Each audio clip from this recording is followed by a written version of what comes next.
Ghost Dad is a 1990s star vehicle for comedian and convicted rapist Bill Cosby. And if that doesn't deter you, then maybe the fact that this film is considered one of the worst movies of all time will. Now, as a kid, I loved Bill Cosby. I grew up watching The Cosby Show and loved how wholesome the sitcom was, so when I heard Bill Cosby was in a comedic star vehicle film, I was really keen to see it. But when I watched it as a kid, there was something that just didn't feel right about it. And watching it again 10 years later, I can very clearly see now what that is. Delightfully devilish, Seymour.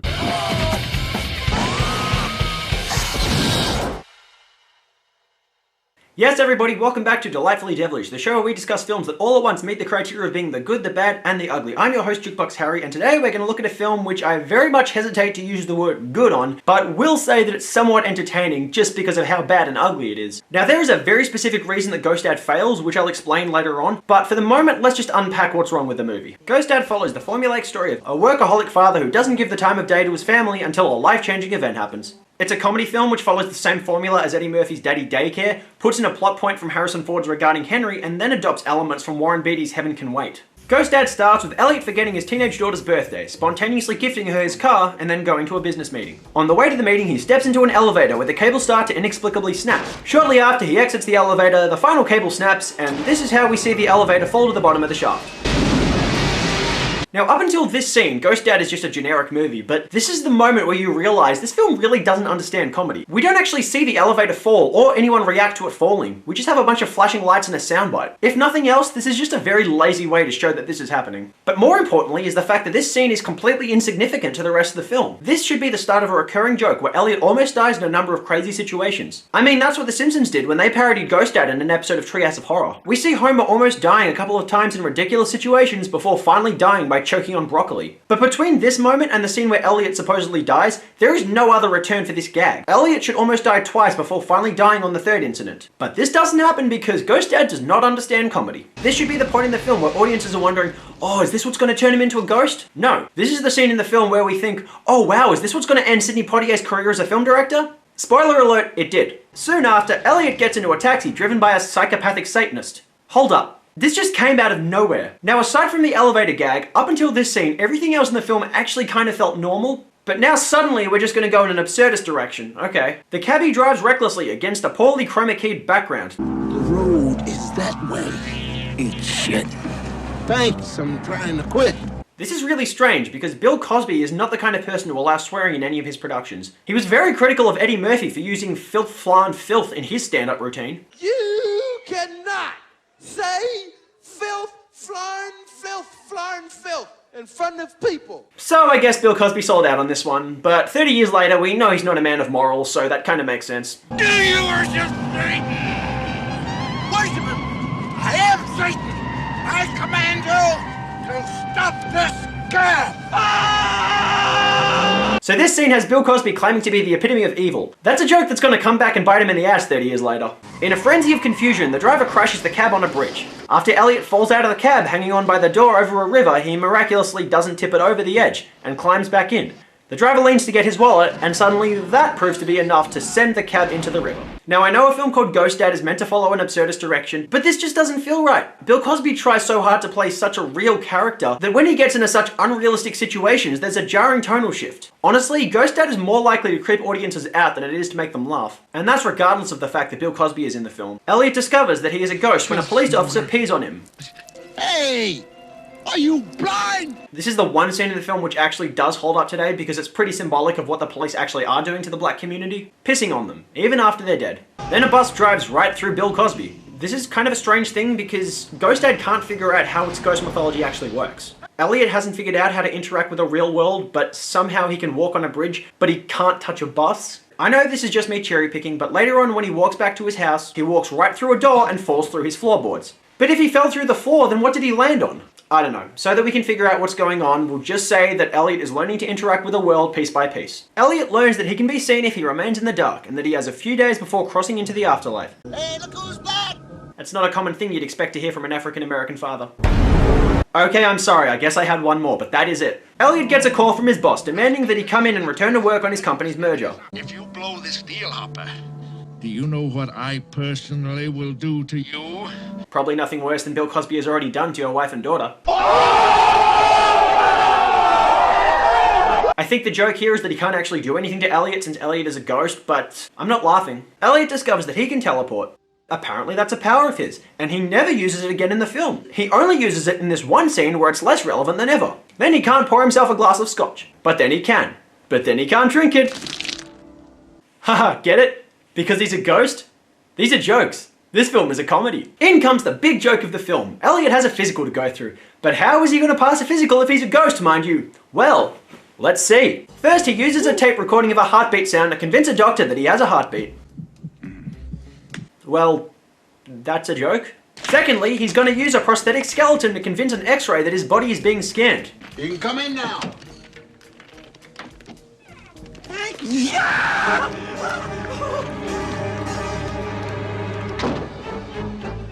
As a kid, this is the only scene I actually laughed at, but now I'm wondering, why did he call this guy in there? All that's going to do is call attention to the paranormal things that you're trying to hide from the world. And thirdly, he has to produce a urine sample. Give me a minute. A nurse laughing about someone needing to pee. How professional. So Elliot goes and steals pee from a guy who never looks down at his wiener. And later, the same guy sees him walking with his face chroma keyed out of the shot. I'm not gonna lie, I actually really felt sorry for this character. He's just some gentle old guy who came in for a routine physical and ended up getting terrorized by the ghost of a rapist. Me feeling sorry for this guy is the only feeling I actually got from this film. And then the whitest 90s kid you can think of comes and gets in the car with Elliot and his daughter Diane. And this is how he talks. So, I see your friend Janelle at the mall, you know, and I go, yo, I dig your friend Diane, right? And then she goes, geez. And I go, hey. And then she goes, no way, keep dreaming. And then I go, chill, I'll give Diane something to dream about, you know what I'm saying? By a fucking vowel and some punctuation and some silence. You talk too much. This is someone that they probably picked out of a crowd of rejects of actors trying to audition to play Pauly Shore in a film about himself. If I had the whole Brady Bunch thing happen at my pad, I'd go grind over there. So don't tax my gig so hardcore, Custer. English, they only speak English. This is actually the guy who would later play Bobby Briggs on Twin Peaks. And here he is pulling a Gene Simmons. Dang it, Bobby, that's exactly what we don't want. So Bill Cosby does what any family-friendly man would do, and literally throws this kid out of a moving car. Is this not one of the most awkward physical gags you've ever seen? I cannot believe that you did that! Sounds like someone had their first testy pop. And I will date him if I want to! Over my dead body! Precisely! Get it? Because he's dead? This is funny, guys. It's a joke. Now, in this shot, you can explicitly see that Bill Cosby is casting a shadow, so there is clearly the presence of light going on, which should make him invisible. But the filmmakers clearly didn't think much of their audience, in case the jokes in this film didn't already make that clear. I cook the meals, and what do I get for it? Nothing but complaints. I don't complain about your cooking! What about last Saturday night, huh? Quote, Diane, how can you screw up SpaghettiOs? That's actually a good question. How do you screw them up? Do you put them in the fucking toaster, Diane? Of course I love you. What is the matter with you? You're my daughter. Right.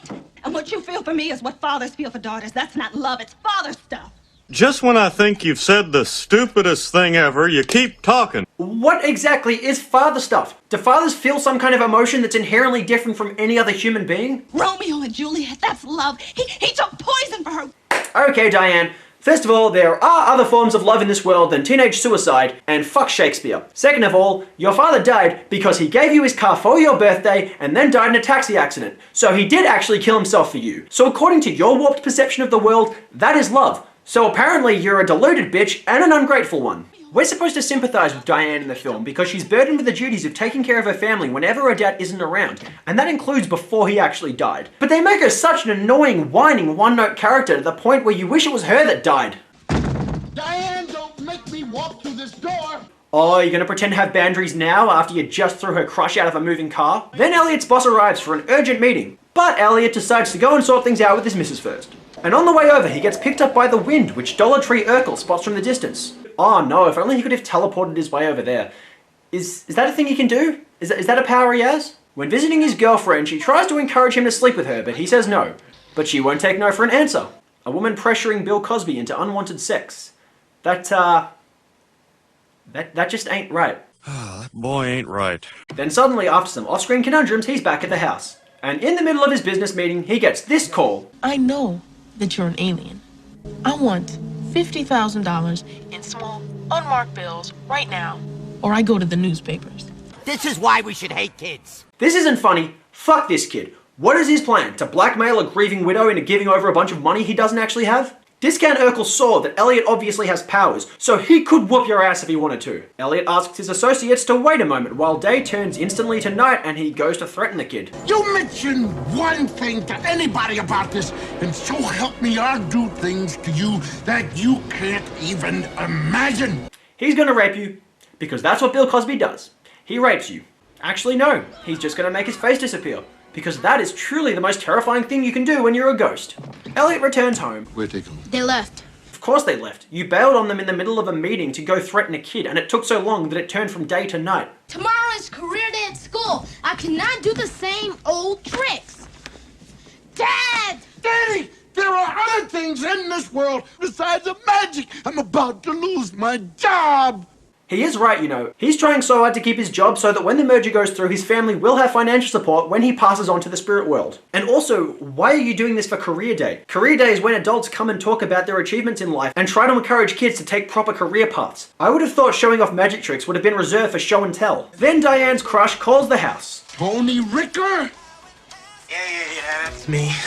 Put the bitch on. Dang it, Bobby. Okay, so first of all, that is more filth, flan, filth than Bill Cosby should allow in one of his films. But second of all, this scene just makes no sense. Even as a kid, I was so jarred by the fact that anyone would call someone's house, have their father pick up, and then be that openly misogynistic. There are dickheads and sexists and fuckboys in this world, but they don't speak like that when they're calling someone's house. So that encourages Elliot to literally enter into the phone line and somehow find his way to the kid's house and start strangling a minor. So help me, I'll do things to you.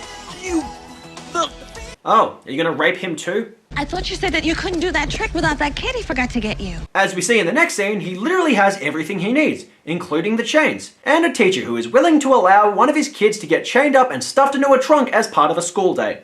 Turns out the key is hidden in his mouth, until he drops it. But it's okay, because Ghost Dad exits a business meeting to come and help him out of it. Oh look, Urkel fainted again! And now for the grand finish. How did he plan on opening that trunk? It was bolted from the outside. I know he's meant to be a magician, but the fuck? This is bad comedy. In between this all, we get this joke where Diane sees that guy again. Hi, Tony.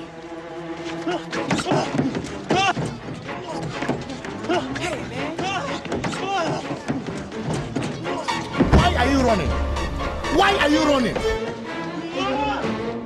Dang it, Bobby. Elliot's boss is pissed off. I could tear you apart with my bare hands! Haha, get it? Because no he couldn't? And I would have had to kill you! Haha, get it? Because no he couldn't! You're fired! This is not for me. This is for my children. Their whole future depends on this, Mr. Collins. I can't lose my job now. I've served your company for 14 years. I've served you well and loyally, and that's got to count for something. You're fired. Honestly, the cheap sentimentality is more likely to get a reaction out of its audience than if he went into some kind of melodramatic rant. But since this is a comedy, this should be the point in the film where Bill Cosby uses his ghost powers to get back at his boss in some kind of retribution or to try to get his job back by threatening him. But he doesn't, because the only people Bill Cosby will threaten in this film are minors. So since this film doesn't understand story structure or comedy, you kind of have to wonder, what the hell did Sidney Poitier actually bring to this film? With him and Bill Cosby, you have two African American legends coming together to make this film. So how it turned out so misguided and unfunny is beyond me. Elliot starts flickering again, and you can literally see his shadow flicker with him. Dude, change the fucking lighting, preserve the illusion, why don't you? Mr. London arrives and explains that Elliot isn't dead and that his spirit just jumped out of his body. So of course, the sentimentality about Elliot being dead is all for nothing. How he discovered this is actually never explained, but it turns out this has only ever happened to one other person in history. That was my father! I've always suspected this was an hereditary trait! Oh, you hear that? Becoming a ghost is a hereditary trait, even when there's no valid explanation as to why only your bloodline can become a ghost. Then Diane falls down the stairs and ends up in hospital. So that means we have an unconscious woman in a Bill Cosby movie. Diane's spirit leaves her body, and she immediately decides that her life is so much better now that she's a spirit and doesn't have to be there for her family. She's been a ghost for 5 minutes and has already given up on living because... I cook the meals and what do I get for it? Nothing but complaints. Elliot starts flickering. He collapses, begs Diane not to waste her life as a ghost. She instantly agrees, runs through the wall, finds her father's body. His ghost enters back into it, he comes back to life. Diane enters back into her body, and she comes back to life perfectly fine. super rad. Oh, I'm okay. Give me a second. And this is the only part in the film where audiences have any reason to be sad. Because Diane, she doesn't die.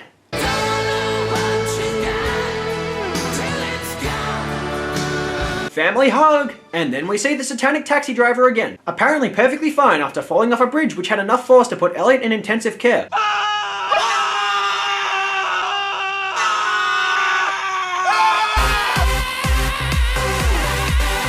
And then we get one final, joke. Evil master! I am yours to command! Command? Command? I command you to go to hell and sit on a red-hot coal and wait for me until it snows. Oh, yes! Yes, evil master! Yes! Is he saying something funny? I don't know, but he's moving around a lot, so I guess. So, is Ghost Dad a bad film? Well, it barely qualifies as a comedy, so yes. Interestingly enough, the last time Bill Cosby was the lead in a film was Leonard Part 6. That was a film that he actually considered so bad that when it was released he told people not to go and waste their money on seeing it. But with Ghost Dad he was perfectly fine with this movie just the way it was. So where the fuck was the line, Bill? I guess you don't know where that line is because you're too busy crossing it all the time. I can explain basically everything wrong with Ghost Dad by pointing out that it was originally intended to be a Steve Martin vehicle. Let's pretend for a second that this was a Steve Martin film. It'd probably still be a bad movie, but it wouldn't be nearly as bad as it is now. If you look at Steve Martin's films, there is frequently an element of massive absurdism in the story. Films like The Jerk or Planes, Trains and Automobiles where ridiculous plot points seem so natural and believable in the universe of their story, largely because Steve Martin's performance seamlessly blends over-the-top comic energy with a sense of grounded reality. If you look at his less successful film The Lonely Guy, the casually farcical elements of the story still seem perfectly normal. Ghost Dad could have been just another film like The Lonely Guy, but it uses the wrong actor for the story. One of the reasons The Cosby Show succeeded was because of Bill Cosby's performance as a down-to-earth and realistic person who still had a warm, sentimental, loving charm. But in Ghost Dad, he plays to a comic style which doesn't match him at all. Having a comedian that specializes in subtlety playing a role that requires him to be so over the top is just out of place. If Bill Cosby played the character like the zippity-zoopity black man he's portrayed as in The Simpsons and Family Guy, then it might have been a better fit, but he just doesn't because that's not the real him. If you want to see what happens when you replace a comedian that defines one style with a comedian who doesn't fit it at all you need to do is watch the Mask films. The first one embraces Jim Carrey's iconic style of over-the-top comedy by using special effects to bring the surreal elements of his humor to the real world. Now you have to ask yourself one question. Do I feel lucky? Well, do ya, punks? With Son of the Mask, you have a generic comedian that most people have probably never even heard of, Jamie Kennedy. Excuse me. My bad. Maybe I left in my other pants.